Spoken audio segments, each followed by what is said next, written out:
एक दिन हजरत मोहम्मद सल्लल्लाहु अलैहि वसल्लम जंगल के किनारे से गुजर रहे थे। तभी उनकी नजर एक हिरनी पर पड़ी जो रस्सी से मजबूती से बांधी हुई थी। जैसे ही हिरनी ने रसूलुल्लाह सल्लल्लाहु अलैहि वसल्लम को देखा, उसकी आंखों में आंसू और आवाज में दर्द था। यह रसूलुल्लाह, या हबीबुल्लाह, उसने कांपती आवाज में पुकारा।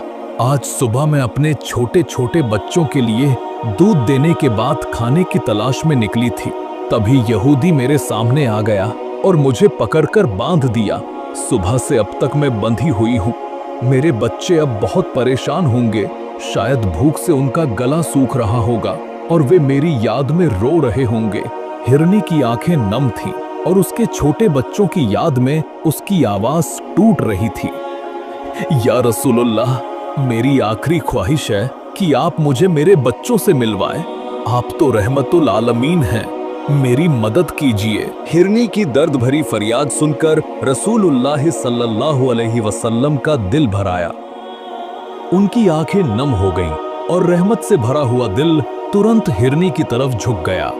फिर उन्होंने उस यहूदी से फरमाया, ए यहूदी, तुम इस हिरनी को क्यों कैद कर रखे हो? यहूदी बोला, मैंने इसे शिकार किया है। जंगल के जानवरों का शिकार करना जायज है, इसलिए मैंने इसे बांध रखा है।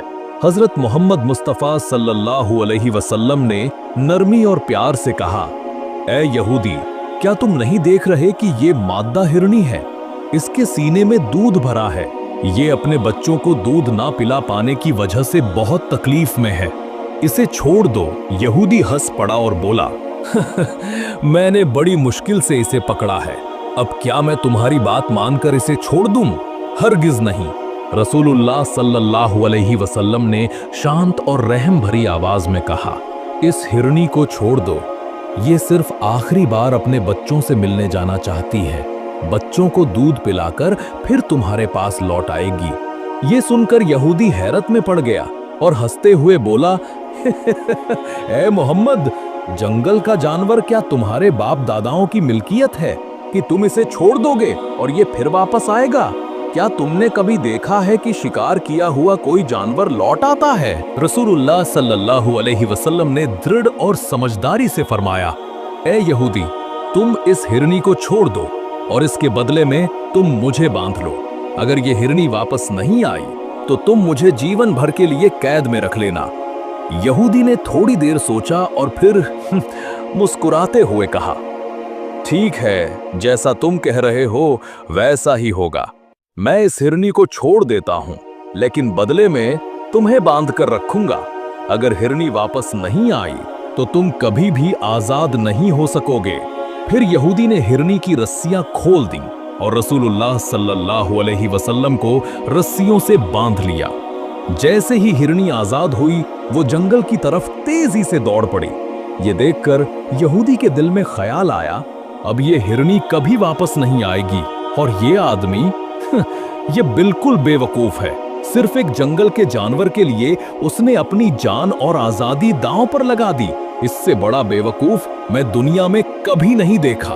उधर हिरनी दौड़ती हुई अपने बच्चों के पास पहुंची। छोटे हिरनों ने घबराते हुए पूछा, अम्मी जान, सुबह से आप कहाँ थी? हम आपका इंतजार करते करते थक गए। हमारा गला सूख गया और हम कब से भूखे प्यासे बैठे हैं। मादा हिरनी की आंखों में आंसू थे। वो गहरी सांस लेकर बोली, ओह मेरे प्यारे बच्चों, शायद ये मेरी जिंदगी का आखिरी मौका है कि मैं तुमसे मिल रही हूँ। आओ, मेरी गोद से दूध पी लो। हो सकता है कि इसके बाद हम कभी ना मिल पाएं। बच्चों ने हैरानी से पूछा, अम्मी जान, ऐसा क्यों कह रही हैं? क्यों हमारी जिंदगी में आपसे दोबारा मुलाकात नहीं होगी? मादा हिरनी ने धीरे धीरे समझाया, सुबह जब मैं खाने की तलाश में निकली, एक यहूदी शिकारी ने मुझे पकड़ लिया।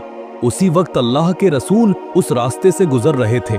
मैंने उन्हें पुकारा और तुम्हारा हाल सुनाया। मैंने अर्ज किया, या रसूल अल्लाह, मेरे बच्चे भूख और प्यास से तड़प रहे होंगे, मुझे उनकी तरफ जाने की इजाजत दीजिए। रसूलुल्लाह ने मेरी फरियाद सुनी और मुझे यहूदी से छुड़ाने के लिए अपनी जान की जमानत दे दी। उन्होंने कहा कि मैं तुम्हारे पास जाऊं, तुम्हें दूध पिलाऊं और फिर लौट आऊं। मादा हिरनी ने बच्चों की ओर देखते हुए कहा, ओ मेरे बच्चों, उस जालिम यहूदी ने रसूलुल्लाह को बांध रखा है। मैं उन्हें तकलीफ नहीं दे सकती, इसलिए जल्दी से दूध पी लो, फिर मुझे फौरन वापस जाना होगा। छोटे हिरणों ने आंसुओं से भरी आंखों से कहा, अम्मी जान, आप ऐसा कैसे सोच सकती हैं? हम दूध तभी पी सकते हैं जब रसूलुल्लाह आजाद हों। हम उनकी तकलीफ बर्दाश्त नहीं कर सकते। इतना कहकर मादा हिरनी अपने बच्चों के साथ दौड़ते हुए रसूलुल्लाह सल्लल्लाहु अलैहि वसल्लम की ओर लौट पड़ी। कुछ देर में यहूदी ने ताना मारते हुए कहा, तुम्हारे जैसा बेवकूफ आदमी मैंने कभी नहीं देखा। तुमने जंगल का शिकार छोड़ दिया और अपनी जान मेरे हवाले कर दी। क्या कभी कोई शिकार लौटकर आता है? कयामत तक ये हिरनी वापस नहीं आएगी और तुम मेरी कैद से आजाद नहीं हो पाओगे। रसूलुल्लाह सल्लल्लाहु अलैहि वसल्लम ने मुस्कुराते हुए कहा, ऐ यहूदी, थोड़ा सब्र करो।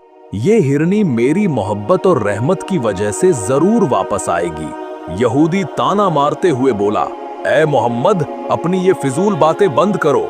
मैं पूरे यकीन के साथ कहता हूं कि कयामत तक ये हिरनी वापस नहीं आएगी। लेकिन थोड़ी देर बाद यहूदी की नजर जंगल की तरफ गई। उसकी आंखों पर यकीन नहीं हुआ।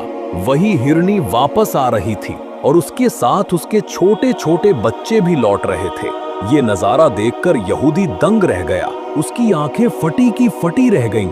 उसे यकीन ही नहीं हो रहा था कि उसका शिकार वही हिरनी वापस आ गई है और उसके साथ उसके छोटे छोटे बच्चे भी हैं। रसूलुल्लाह सल्लल्लाहु अलैहि वसल्लम ने नरमी और रहमत भरी आवाज में हिरनी से पूछा, ए हिरनी, तुम अपने बच्चों को साथ क्यों लाई हो? तुमने तो मुझसे वादा किया था कि अकेली वापस आओगी। हिरनी ने नम आंखों से उत्तर दिया, या रसूलुल्लाह, जब मैं अपने बच्चों के पास पहुंची और उन्हें बताया कि आप खुद को यहूदी के हवाले करके मुझे तुम्हारे पास आखिरी बार मिलने और दूध पिलाने के लिए भेजा है, तो मेरे बच्चे बोले, ओ अम्मी जान, आप ये कैसे सोच सकती हैं कि हम दूध पी लेंगे जबकि रसूलुल्लाह बंधे हुए हैं? हम कभी ये गवारा नहीं कर सकते कि आप दूध पिला लें और रसूलुल्लाह कैद में रहें। इसलिए उन्होंने कहा कि वे भी मेरे साथ चलेंगे। हिरनी ने सिर झुकाकर कहा, या रसूलुल्लाह, अगर हमारी वजह से आपको तकलीफ हुई है तो हमें माफ कर दीजिए। फिर रसूलुल्लाह सल्लल्लाहु अलैहि वसल्लम ने यहूदी की तरफ रुख किया और दृढ़ता से फरमाया, ए यहूदी, देखो, तुम्हारा शिकार किया हुआ हिरनी वापस आ गई है और यही नहीं, ये अपने बच्चों को लेकर भी लौटी है। अब तुम चाहो तो इनका इस्तेमाल अपने कामों में कर सकते हो, लेकिन याद रखो, मैं अल्लाह का भेजा हुआ सच्चा रसूल हूँ। मैं सिर्फ इंसानों का रसूल नहीं, बल्कि जंगल के जानवरों, परिंदों और पूरी कायनात का रसूल हूँ। इतना कहकर हजरत मोहम्मद सल्लल्लाहु अलैहि वसल्लम आगे बढ़ने लगे। इतने में पीछे से वही यहूदी पुकार उठा, या रसूलुल्लाह, या हबीबुल्लाह, जंगल की ये हिरनी भी आपकी रहमत और मोहब्बत में वापस आ गई। अब मुझे पूरा यकीन हो गया है कि आप अल्लाह के सच्चे पैगंबर हैं, आपके सिवा कोई नहीं। वो झुककर बोला, ए अल्लाह के रसूल, मुझे अपने मुबारक हाथों से कलमा पढ़ा दीजिए। इस हिरनी की अब मुझे कोई जरूरत नहीं, बस मुझे अपनी कदमों की खाक बना दीजिए। मुझे अपनी रहमत और गुलामी का शर्फ अता कीजिए। इसके बाद वो यहूदी हजरत मोहम्मद सल्लल्लाहु अलैहि वसल्लम के हाथ में हाथ रखकर कलमा पढ़ा और मुसलमान बन गया।